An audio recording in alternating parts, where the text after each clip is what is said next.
us young upstarts of the old Newfoundland Board of Trade. Andrew Crichton, who was one, Bert Plowman was another. These were the ones that accepted early in the game that we couldn't go on the way we were going on with the Newfoundland Board of Trade.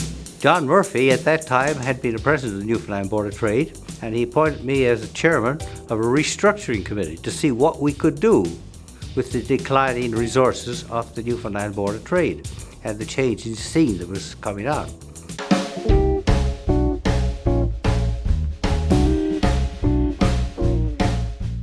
Now I'm going back in the prior 70s, before the 1970s. And as the malls came in and the roads went through, the whole dynamics of Water Street trade was changing. And the merchants of St. John's, which were mostly Water Street merchants, no longer had the total hold on the island.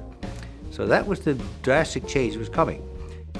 The Newfoundland Board of Trade was feeling the effects of a lack of membership because the main firms were going down, and they were having trouble financially to a degree, the Newfoundland Board of Trade, because they owned a building, they had their own building, and vacancies were occurring, therefore revenue was going down. They also ran the journal, the magazine, and the revenues were going down in that as well. And it was getting to be a pretty touchy situation with the Newfoundland Board of Trade.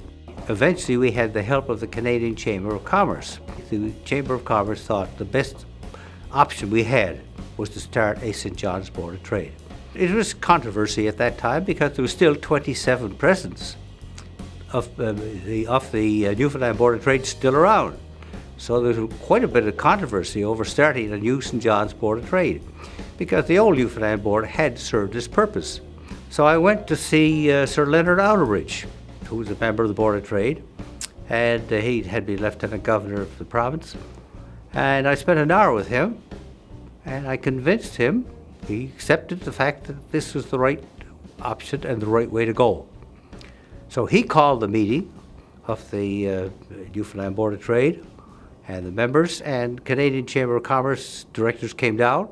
We had the meeting in the Battery, and the motion was put up. He put the motion up, and the motion was passed, and that was the start of the St. John's Board of Trade. I don't think anybody would take exception to Sir Leonard when he put the motion through that day. The growth of this new St. John's Board of Trade has been phenomenal, and they have been a great advocate of business in Newfoundland. The recent meeting not too long ago of 850 at a dinner meeting was really exceptional. But it has grown because of the dedicated leadership of many people who took it on and brought it through.